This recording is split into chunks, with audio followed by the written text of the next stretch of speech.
नमस्कार, मैं जर्नलिस्ट रोहित शर्मा। आप मेरे साथ में हैं दिल से रोहित चैनल में। दोस्तों, आज के इस महत्वपूर्ण राजनीतिक चर्चा में मैं आपको ये बताने जा रहा हूँ कि दौसा के सांसद मुरारीलाल मीणा आजकल काफ़ी टेंशन में हैं। उन्हें पछतावा है। पछतावा इस बात का नहीं है कि उनकी पत्नी या बेटी को टिकट नहीं मिला, लेकिन एक और कारण है जिसकी वजह से वे काफ़ी दुखी हैं। थोड़ा इस पर मैं आप बाद में प्रकाश डालूंगा। इससे पहले मैं इस बात की चर्चा करना जरूरी समझ रहा हूँ कि नरेश मीणा ने देवली उनियारा में एक रोचक और रोमांचक मुकाबला बना दिया है। और इस बीच उनका जिस तरह का बयान आ रहे हैं, जिस तरह से वे विजय बैंसला, अभी तक विजय बैंसला ने पत्ते नहीं खोले हैं, वे राजेंद्र गुर्जर को सपोर्ट करेंगे या नहीं करेंगे, बिल्कुल चुप्पी साधे हुए हैं, बिल्कुल मौन साधे हुए हैं।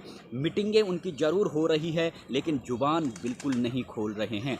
बिल्कुल शांत है, लेकिन अंदर ही अंदर एक तूफान सा हिलोरे ले रहा है कि उनका ये तूफान आगे क्या रूप धारण करेगा, ये तो देवली उनियारा के चुनाव नतीजे बताएंगे। लेकिन इससे पहले नरेश मीणा ने विजय बैंसला को ऑफर किया है, साफ कहा है कि आप इस चुनावी संग्राम में, इस चुनावी महाभारत में मेरे कृष्ण बन जाइए, मेरे सारथी बन जाइए। देखो फिर हम किस तरह से युद्ध जीतते हैं, देखो हम किस तरह से फिर कांग्रेस पार्टी और राजेंद्र गुर्जर को पटकनी देते हैं।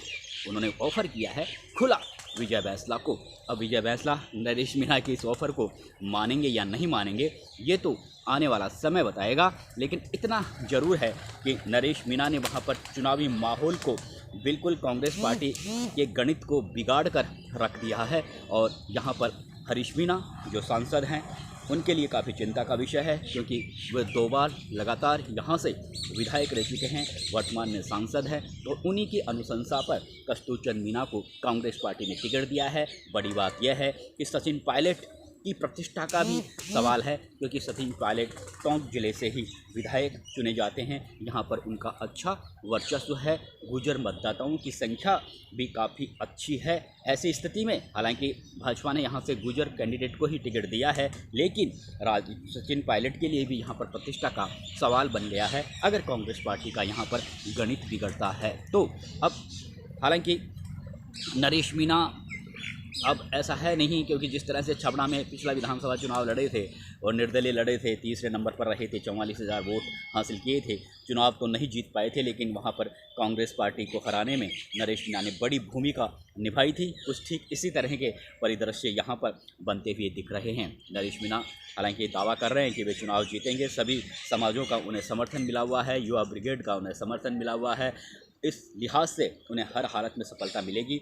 भले ही उनका अभी तक जो चुनावी मैनेजमेंट है, बूथ स्तर पर चुनावी मैनेजमेंट होता है, उसके लिए उनके पास में पैसा नहीं हो, उसके लिए उनके पास में इतनी ज़्यादा लोकल सपोर्टर नहीं हो। हालांकि एक बड़ी फौज उनके साथ में ज़रूर लगी हुई है, लेकिन लोगों का कहना है, विरोधी दलों का कहना है कि ये तो बाहर से आए हुए लड़के हैं, देवली उनियारा के जो युवा हैं उनके साथ में नहीं है। लेकिन इन सारी चीज़ों का पता तब चलेगा जब चुनाव के नतीजे आएंगे और नरेश मीणा कितने वोट हासिल करते हैं, उसके बाद में हम इस निष्कर्ष पर चर्चा करेंगे। लेकिन इतनी ज़रूर चर्चा कर रहे हैं, हर आदमी ये मान रहा है कि नरेश मीणा यहाँ पर कांग्रेस पार्टी के कैंडिडेट के लिए काफ़ी नुकसान पैदा कर सकते हैं। और कोई बड़ी बात नहीं, वो सीट निकाल भी ले। जिस तरह से विजय बैंसला और राजेंद्र गुर्जर के बीच आपस में टकराव के हालात अभी तक बने हुए हैं और विजय बैंसला ने कोई पत्ते नहीं खोले हैं, तो निश्चित रूप से विजय बैंसला यहाँ पिछला चुनाव करीब 19,000 वोटों से जरूर हार गए थे। कर्नल किरोड़ी सिंह बैंसला के बेटे हैं,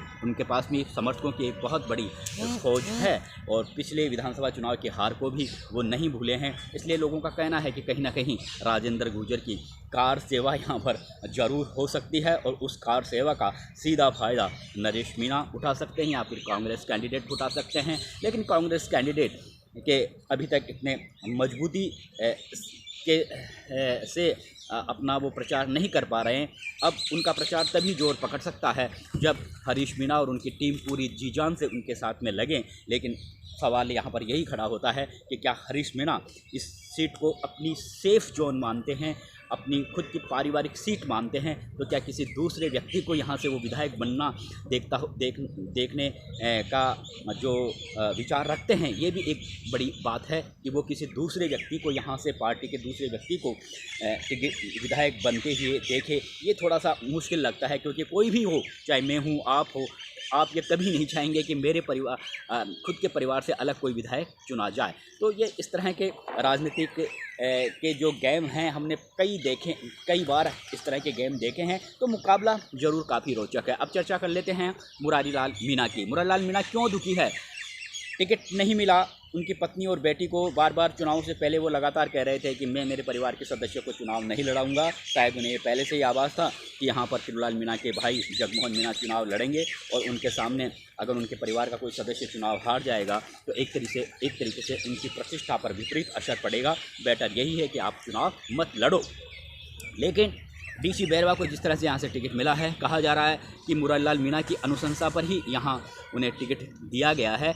अब उनकी अनुशंसा पर टिकट दिया गया है या नहीं दिया गया है, ये एक अलग चर्चा का विषय बना हुआ है। लेकिन मीडिया रिपोर्ट्स के मुताबिक जिस तरह से उन्होंने अपना दुखड़ा रोया है, उन्होंने कहा है कि एक ज़माना ऐसा था कांग्रेस पार्टी में, दौसा ज़िले में, जब दौसा के सांसद दिवंगत पंडित नवल किशोर शर्मा, दिवंगत राजेश पायलट हुआ करते थे। उस समय अगर दौसा ज़िले की विधानसभा सीट से अगर उम्मीदवार के चयन के लिए सिर्फ एक नाम का पैनल जाता था, और जो पंडित नवल किशोर शर्मा जिस कैंडिडेट के लिए सहमति दे देते थे, राजेश पायलट जिस कैंडिडेट के लिए सहमति दे देते थे, उन्हीं का नाम फाइनल होता है।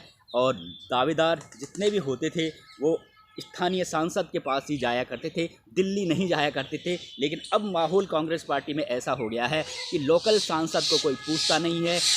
कांग्रेस पार्टी में यहाँ से टिकट मांगने वाले करीब 30 से ज़्यादा नेता थे, उनमें से कुछ ही नेता मुरारी लाल मीणा के पास में पहुँचे हैं। इस तरह की मीडिया रिपोर्ट्स में बातें हैं, उन्होंने कही है। उनके पास में कोई दावेदार टिकट की एक तरीके से अपना नाम प्रस्तुत करने के लिए उनके पास में आया ही नहीं। इसी बात की उन्हें काफ़ी चिंता हो रही है। वो कह रहे हैं मैं सांसद हूँ, 3 बार यहाँ से दौसा से विधायक रह चुका हूँ, वर्तमान में सांसद हूँ। इसलिए उन्होंने कहा कि एक ज़माना ऐसा था जब यहाँ के जो सांसद हुआ करते थे, राजेश पायलट, पंडित नवल किशोर शर्मा, उनकी अनुशंसा पर लोग उन्हीं के पास जाया करते थे विधानसभा चुनावों में अपनी सिफारिश लेके, और वो ही आखिर में एक नाम का पैनल वहाँ दिल्ली भेजा करते थे और वही उम्मीदवार हुआ करता था। लेकिन अब ऐसी बातें कांग्रेस पार्टी में नहीं है। तो सीधी सी बात यह है, राजनीतिक विश्लेषकों का भी यह कहना है कि अब वो पुराने ज़माना गया। पहले आप सबको पता है कि पहले सिर्फ पार्टी के सिंबल पर ही लोग चुनाव लड़ते थे। लोग वोट डालते समय पार्टी का सिंबल देखा करते थे, भाजपा का सिंबल देखा करते थे, कांग्रेस का सिंबल देखा करते थे। उम्मीदवार के बारे में वो उतनी ज़्यादा जानकारी नहीं रखते थे या ज़्यादा ये दिलचस्पी नहीं रखते थे, वे सिर्फ सिंबल पर वोट देते थे। और हमने ये भी देखा है कि अगर कोई विधायक चुनाव जीत जाता था, मैं 35-40 साल पहले की बातें बता रहा हूँ, तो उस समय अगर साल में कोई एक बार विधायक का दर्शन होते थे। लेकिन आजकल ऐसा नहीं है। आजकल आपको 24 घंटे अपने निर्वाचन क्षेत्र में रहना पड़ेगा, 24 घंटे जनता के टच में रहना पड़ेगा, क्योंकि जागरूकता ज़्यादा आ गई है, युवा वोटर ज़्यादा आ गए हैं। हर मत डालने वाला व्यक्ति अपने अधिकार को समझता है, दायित्व को समझता है। इसलिए जो लोगों के बीच में रहता है, जो लोगों के सुख दुख के काम आता है, लोग उसे लाइक करते हैं। पार्टी का सिंबल बाद में आता है, पहले व्यक्ति की पर्सनल प्रतिष्ठा को लोग देखते हैं, उसकी लोकप्रियता को देखते हैं, उसके जुझारूपन को देखते हैं, उसके संघर्षशील व्यक्तित्व को देखते हैं। तो शायद इस मामले में कहीं ना कहीं मुरारी लाल मीणा जरूर 2 बार बांदीकुई से विधायक रह चुके हैं, 3 बार दौसा से विधायक रह चुके हैं, 1 बार सांसद रह चुके हैं। तो कहीं ना कहीं उन्हें दावेदार अगर उनके पास में नहीं आए तो उन्हें ऐसा लगता था कि इनका तो ऑलरेडी अपनी पत्नी और बेटी का नाम आगे करते हैं, चाहे गुपचुप में कर रहे हों, सार्वजनिक रूप से चाहे कह रहे हों कि मैं चुनाव नहीं लड़ाऊंगा। उन्हें दावेदारों को ये पहले से ही जानते थे कि शायद वो उनके नाम की सिफारिश नहीं करेंगे, इसलिए वो शायद उनके पास में नहीं आए। या फिर दावेदारों को ऐसा लगता था कि मुरारी लाल मीणा कि यहाँ पर चलेगी नहीं, इसलिए उनके पास में जाने से क्या फ़ायदा, बेटर है हम सचिन पायलट या फिर कांग्रेस पार्टी के जो दिल्ली में बैठे बड़े नेता है उनसे जाकर सिफारिश करें। तो शायद यही वजह हो सकती है। अब शायद मुरारी लाल मीणा को समझ में आ गया होगा कि लोग उनके पास में टिकट की दावेदारी के लेकर ज़्यादा लोग उनके पास में क्यों नहीं आए। नमस्कार दोस्तों।